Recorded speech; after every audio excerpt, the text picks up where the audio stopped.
Hello everyone, welcome to the Redmen TV. It is the player ratings after Liverpool beat Preston North End by 2-0. If you want to get involved with our man of the match shout, then you can do. Type ! vote, put a space and put the number next to the player's name down the side here for who you think is the man of the match. So if you think it is number 1, Adrian, then go for number 1, Adrian. If you think it is Origi, then find the number next to his name and put that one into the comments section instead. I'm here to give you my player ratings first of all, then we'll get into the man of match shout from yourselves. We'll get into some comments and stuff as well. And I will ask you actually to put your ratings in for each of the individual players. Not using the voting system, just put them into the comments. Just put write in oh, Adrian, I think he gets an 8 out of 10, etc, etc. And we'll discuss some of them and the reasons why you would give them those marks. I'm going to start with Adrian then in goal. I'm going to give him a 9 out of 10. I thought he was superb today, to be frank. 3 saves from him, one of them absolutely brilliant, coming across, you know, it was part of that sort of triple sort of shot or triple chance, I suppose it would have been from Preston. A breakthrough, he's coming back across, gets a big bare paw to it, pushes it away, then it's back across, straight into Neco Williams' face, then it's out to Potts, our number 44, and he heads it over the bar, swats it over the bar, sorry. But I thought he was brilliant. I think, you know, what more can you ask of Adrian coming into that game there? You know, he's not had many opportunities this season at all. Kelleher seems to have pushed ahead of him in the pecking order. He comes in and he puts a big performance in and we get a clean sheet because of Adrian. So I'll get into some of the comments. For Adrian, no one seems to have... Oh, wait there. Ex-Slavin. For me, Adrian gets man of the match, gets a lot of stick from fans, but was great today, especially after not playing for a while. Completely agree with you there. On to the right back then. Another lad who should be, in my opinion, up there for man of the match today, Neco Williams. Let me know what you thought of his performance in the comment section. Give me a rating, etc, etc. For me, Neco was a clear 9 out of 10. I think, you know, we saw what he can do at right back. You know, he's getting forwards and stuff like that. But it was really when he was pushed forwards and Conor Bradley came on behind and he started playing that sort of right attacker position, the right wing position that Salah plays for us. Now, the difference, and we'll get to it a little bit later when we discuss Blair, but he was really sort of direct. Obviously, it's a great ball over the top by Morton for the first goal. Neco Williams brings it down, turns his man inside, turns his man outside, gets the byline, flicks it across. Minamino gets on the end of it, and he's broken the game wide open for us there. And it's that sort of out to in run that Neco Williams was making that actually was the difference, I think, today between the two sides. I think, you know, he was absolutely superb. I'm going to give him an assist for the second one for Divock Origi as well. It's his heart, it's his determination. You know, it's his shot that deflects onto Origi to do what he does, which we'll discuss later on, of course. But the one reason I'm not going to give him a 10 is because he should have squared it to Minamino. Late on. That would have kept our 3 goals away from home thing going for this season, and he didn't do that. And he had the opportunity actually when he took the shot and Origi scored to probably pull it back for Minamino as well. He didn't take that chance, but it was a brilliant performance from him. I'm so made up to see that he got man of the match on the telly as well, to see him talking about it, because he's had a tough time, Neco Williams, and you know, since he's come into the side, you can see that he's a talented footballer. But last season, he got thrown under the bus big time for a couple of iffy performances. And, you know, they were poor performances, but it's a young lad who's learning to ply his trade. And I want to see him do well. I know what we've got in Trent Alexander-Arnold, and I want Neco to be up there. Clearly, he's good enough for Wales. Clearly, he's good enough to be Liverpool's backup right back. And he's proved that today, so well played, Neco. Williams, 9, great game, says Glenn Boylan. Neco did great today, best man on the pitch. Sure, he could have assisted for the 3rd goal, but he did so much, especially when he was moved up second half, says Futurama fan 2010. So yeah, absolutely brilliant for him. Ben Pryor as well, friend of mine. Neco seems like a really good lad. Loved his interview, and the video he did with Kurt Jones. Nice to see you in the comments, Ben. Completely agree with you about his performance and the interview. Next then, one of the senior professionals on the pitch there, a lad that I expected to start against Manchester United when we beat them 5-0 at Old Trafford at the weekend. Had to get it in somewhere, didn't I? But he didn't. Joe Matip does start in this one though. Quiet half of football, quiet game for Joe Matip, I should say. He didn't really have too much to do, did he? Yeah, I mean, I think he only contested one aerial duel on the day. And he won it, obviously. And there was some nice passes, you know, that ball straight down the middle to either a Minamino or an Origi or anyone, really sort of long ball along the floor. He loves that pass. And it takes teams by surprise, catches them off guard. Did that a few times, but nothing really came from it today. I just thought it was a really quiet performance from him. Obviously, you know, when Potts goes through on goal, probably for the first time, he cuts inside. Matip's the only man back. Matip does enough to get his body in the way, which forces Potts to take the shot from distance on his left foot, so that's good defending there. But other than that, I think it's probably a 6 out of 10 performance from me. Matip 7 was low-key, says KH. Jennifer just says an 8. I'll never get tired of Matip wandering through the midfield. He starts so many attacks. Completely agree with it, he does. So there we go. We'll move on then to Joe Gomez, who had a little bit more to do. I think when they were looking at it and they were deciding how to attack our centre-halves, judging just from the aerial duels that each defender contested, Matip contested 1 and won it. Joe Gomez won 8 of 8 aerial duels, according to SofaScore tonight, which is fantastic, really, when you think about it. But other than that, just like he was beaten once, wasn't he, by that wonderful pass and breakaway from Preston. And, you know, the lads running through, bearing down on the goalkeeper and stuff. Joe Gomez is beaten there by the timing of the runs, superb, the ball's superb. Other than that, pretty quiet night for Joe Gomez. I'm probably going to go 6 out of 10 for Joe as well. I can see Glenn Boylan again says Gomez 6. KH says Gomez made poor mistake, was unreal apart from that. Joe was class, says Job. So yeah, and yeah, people are talking about Matip thing. It was a planned substitution for Nat Phillips, so don't worry about him if you didn't already know. Liverpool said something on their Twitter account. Kostas Tsimikas, I'll be honest with you, I was a little disappointed, not because he had a bad game. I was disappointed because I wanted to see more from Kostas. You know, I expected this type of game for him to really show exactly what he'd been showing in the first team earlier on in the season. And I don't think we really got that performance today. Again, I'm not saying it was a bad performance. I don't think he really put a foot wrong, but I wanted to see him more on the overlap, more crosses and all that type of stuff, and just really impact the play a little bit. And I don't think he really did that. So I'll probably give Kostas a 6 out of 10 as well. And yeah, it was quiet for all of them, wasn't it, really? And I think Neco obviously goes forward and will get applauded second half. But even that, I feel like Neco was further forward in the first half as well than Kostas. But that's kind of how the back four's been playing the last few weeks and stuff, isn't it? So I don't know whether it's a sort of tactical shift there or not. But yeah, when Kostas was in the team earlier in the year, it was definitely, for me anyway, getting forwards a little bit more. Tsimikas with that class assist off the crossbar. Oh yeah, David, you're absolutely spot on there. Forgot about that. Kostas had a good game. You can only play up to what the rest of the team are doing.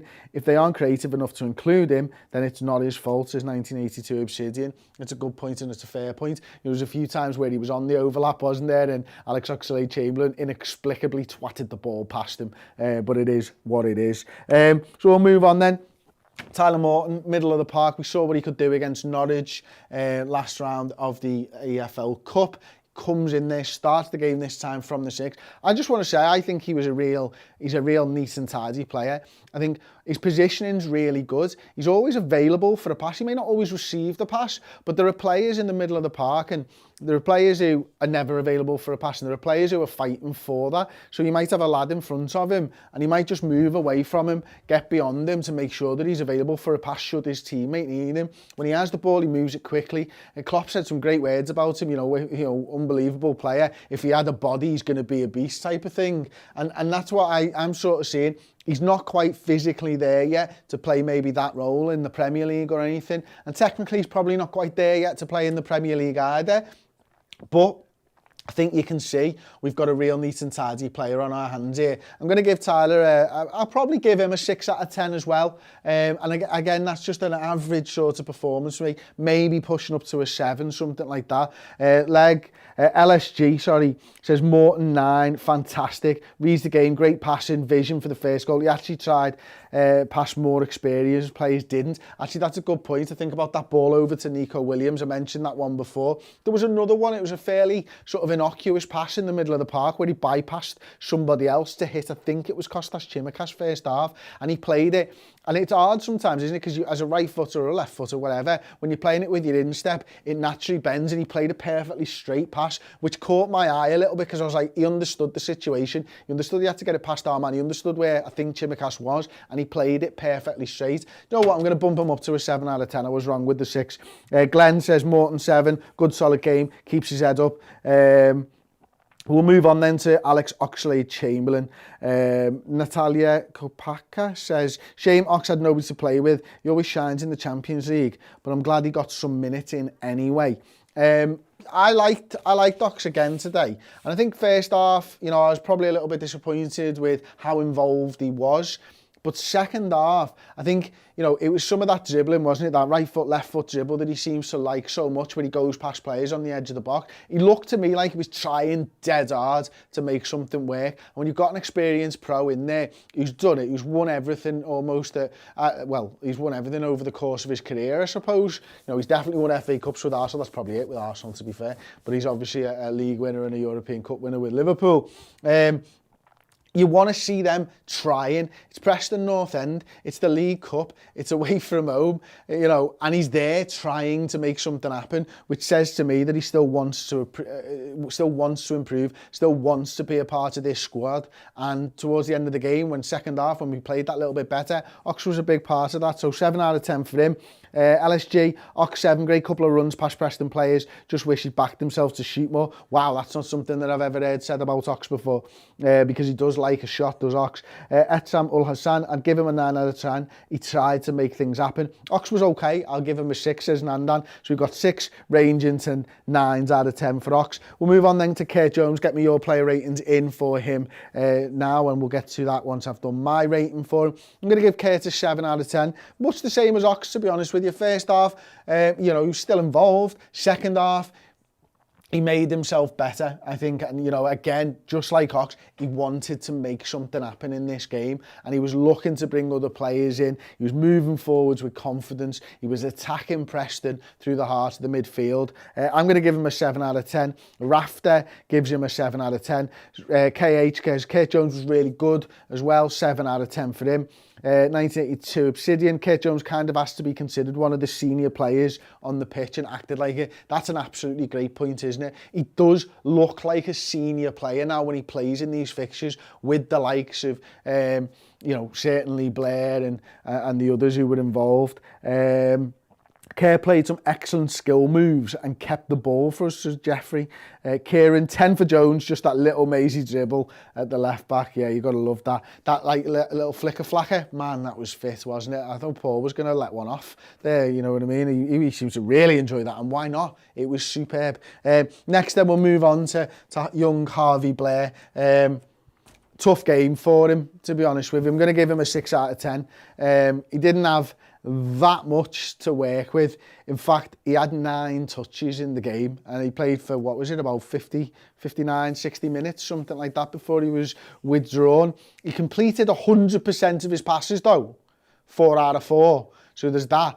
And I don't know what type of a player he is. He just wasn't involved enough. What I will say is that I think his position was a little bit too close to Divock Origi, and I don't know whether it was something that the coaching staff and Jürgen had asked of him, but he sort of played really inside and right, and it wasn't until we got Neco Williams on who sort of hung himself out here and made those runs diagonally into the box from a wide starting position that we started to get a little bit of joy from Preston.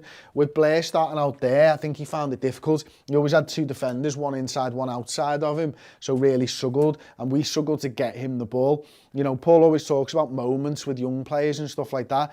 You give Kay Gordon the ball wide and he gets 5 yards of space before someone's there, and he's able to sort of decide what he wants to do, maybe go past the man. Neco's the same.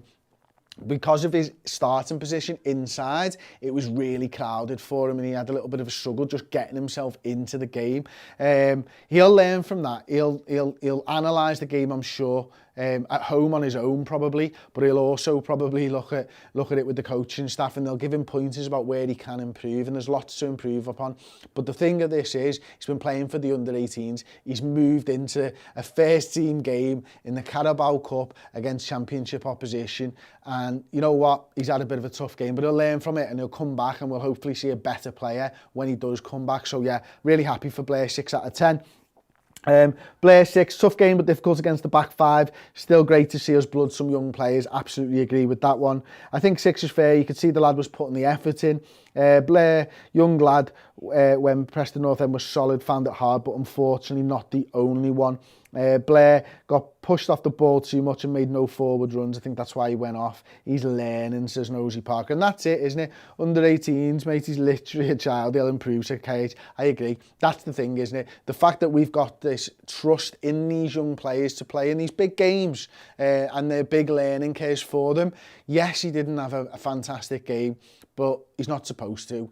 He's 18 years old and he's coming into a first team game, making his debut for Liverpool Football Club. Fair play to you, lads. I wish I could be in your shoes. Next, I'll move on then to Taki Minamino, goal scorer with a shin too. Absolutely fantastic finish with the shin from Taki Minamino, from Divock Origi, from forgotten who it was. Neco Williams with the assist, of course it was. Yeah, I just thought, other than that, like, there was a first 5 minutes of the game, thought he did really well. I thought he was bright, he was buzzing around and everything. Then he sort of faded out of the game a little bit. And it wasn't until second half, again, when we pushed Neco Williams forward, that Taki was able to start finding a little bit of space and stuff. The finish is what's there.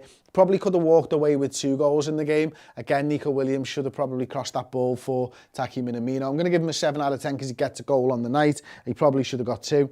Minamino was a solid 8, says Deck G. Simon says Minamino a 9. The Wayne Blue says Minamino a solid 7. Known Pleasures says Minamino an 8 out of 10. Divock Origi, our Lord and Saviour. Then, I mean, what you give? What you give, Lord Divock? Come on, man. That finish is absolutely ridiculous. The fact that he starts reacting to it when the ball's about here, and then he's able to go, do you know what? I can't get it with any other part of my body. I'm going to fling that heel back there, loop it, I'll lob the keeper. I'm not even just trying to get my foot on it. I've decided at this point, I'll probably just try and lob him. I mean, fucking hell. He's just so instinctive and so good at being instinctive. It's amazing. Like, he's a finisher, man. That's what he's on the pitch to do. There's no words. There's no words. It's ridiculous. It's ridiculous, and it's pure Divock Origi, because what else? Who else could do that in our squad? Maybe Bobby Firmino could do it without looking, but I don't really think that's true. Only Divock Origi can do it. So I'm going to give him an 8 out of 10, to be honest. I'm not going to get carried away with the finish. It was his all-round game that I'm going to rate him on. The finish was good. I think he was probably a 7 out of 10 performance, maybe a 6 out of 10 performance. So bumped his mark up because of that finish. But yeah, just world-class finish. Lord Divock of Origi, 10. World-class finish. Actually lobbed the goalkeeper with his studs, says LSG. Matthew Furlong is what we need to is appreciate that our fringe players are chipping in so far, which is crucial for cups like these. That's absolutely spot on, Matthew, isn't it? The fact is, we didn't need to use Roberto Firmino. We didn't need to use Diogo Jota in this game. That's great. The fact that, again, you know, Blair comes off and we shift it around, and Neco Williams goes further forward, and then we get minutes for Conor Bradley, Nat Phillips, Owen Beck. That's what you want. That's what the squad's there for. And it means that these lads who started the game did their job, because they were probably told, lads, sort this out because Bobby and Jota need the rest. I don't want to be bringing them on and having them to wipe up after you. And they did their jobs. Absolutely superb.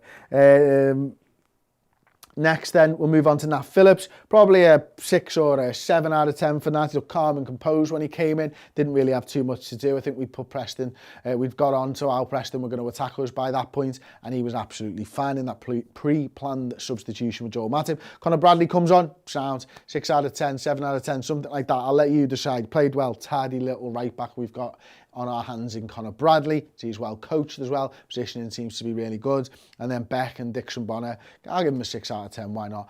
So we'll go on to the man of the match now. Last few seconds for voting for your man of the match. And I think right now it's going to be between Adrian, it's going to be between Neco Williams, and possibly going to say it's going to be between Divock Origi, just because of the manner in which he scored that goal. So, Simon, who got the Redmen TV viewers man of the match? Divock? Neco. Oh, Neco, good. I was going to say, I don't think Divock had deserved it, to be honest. Made up. Sky gave him the man of the match as well. You've given him the man of the match.